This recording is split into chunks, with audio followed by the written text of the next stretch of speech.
ஆதியாகமம் 39ஆம் அதிகாரம். யோசேப்பு எகிப்துக்கு கொண்டு போகப்பட்டான்.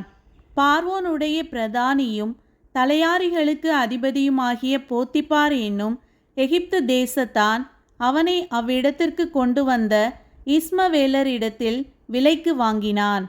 கர்த்தர் யோசேப்போடே இருந்தார். அவன் காரிய சித்தியுள்ளவனானான். அவன் எகிப்தியனாகிய தன் எஜமானுடைய வீட்டிலே இருந்தான். கர்த்தர் அவனோடே இருக்கிறார் என்றும் அவன் செய்கிற யாவையும் கர்த்தர் வாய்க்க பண்ணுகிறார் என்றும் அவன் எஜமான் கண்டு யோசேப்பின் இடத்தில் தயவு வைத்து அவனை தனக்கு ஊழியக்காரனும் தன் வீட்டுக்கு விசாரணைக்காரனுமாக்கி தனக்கு உண்டான யாவற்றையும் அவன் கையில் ஒப்புவித்தான். அவனை தன் வீட்டுக்கும் தனக்கு உண்டான எல்லாவற்றிற்கும் விசாரணைக்காரனாக்கினது முதற்கொண்டு கர்த்தர் யோசேப்பின் நிமித்தம் அந்த எகிப்தியன் வீட்டை ஆசீர்வதித்தார். வீட்டிலும் வெளியிலும் அவனுக்கு உண்டானவைகள் எல்லாவற்றிலும் கர்த்தருடைய ஆசீர்வாதம் இருந்தது. ஆகையால் அவன் தனக்கு உண்டானதை எல்லாம் யோசேப்பின் கையிலே ஒப்புக்கொடுத்து விட்டு தான் புசிக்கிற போஜனம் தவிர தன்னிடத்தில் இருந்த மற்றொன்றை குறித்தும் விசாரியாதிருந்தான். யோசேப்பு அழகான ரூபமும் சௌந்தரிய முகமும் உள்ளவனாயிருந்தான். சில நாள் சென்றபின் அவனுடைய எஜமானின் மனைவி யோசேப்பின் மேல் கண் போட்டு என்னோடே சயனி என்றாள். அவனோ தன் எஜமானுடைய மனைவியின் சொல்லுக்கு இணங்காமல் அவளை நோக்கி, இதோ வீட்டிலே என்னிடத்தில் இருக்கிறவைகளில் யாதொன்றை குறித்தும் என் ஆண்டவன் விசாரியாமல் தமக்கு உண்டான எல்லாவற்றையும் என் கையில் ஒப்பித்திருக்கிறார். இந்த வீட்டிலே என்னிலும் பெரியவன் இல்லை. நீ அவருடைய மனைவியாய் இருக்கிறபடியால் உன்னை தவிர வேறொன்றையும் அவர் எனக்கு விலக்கி வைக்கவில்லை. இப்படி இருக்க நான் இத்தனை பெரிய பொல்லாங்குக்கு உடன்பட்டு தேவனுக்கு விரோதமாய் பாவம் செய்வது எப்படி என்றான்.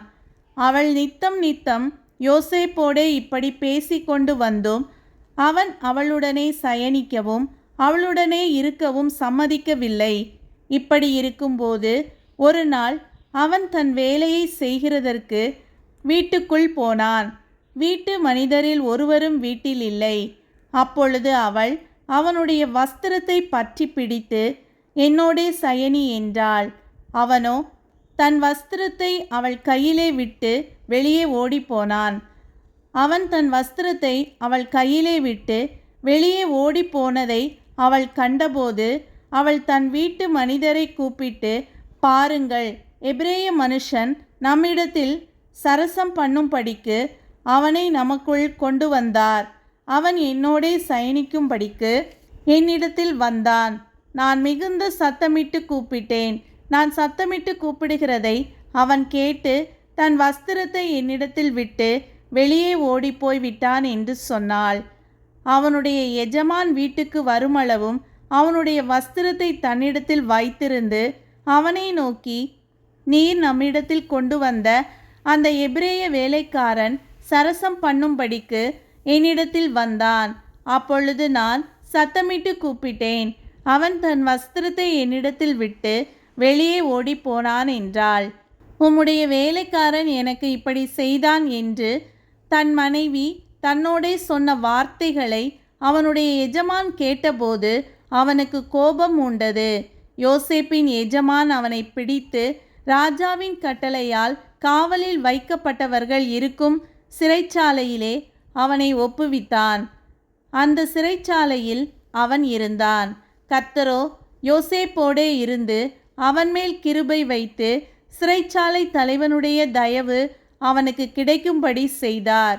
சிறைச்சாலை தலைவன் சிறைச்சாலையில் வைக்கப்பட்ட யாவரையும் யோசேப்பின் கையிலே ஒப்புவித்தான்.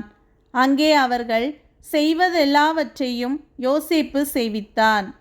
கர்த்தர் அவனோடே இருந்தபடியினாலும் அவன் எதை செய்தானோ அதை கர்த்தர் வாய்க்க பண்ணினபடியினாலும் அவன் வசமாயிருந்த யாதொன்றையும் குறித்து சிறைச்சாலை தலைவன் விசாரிக்கவில்லை.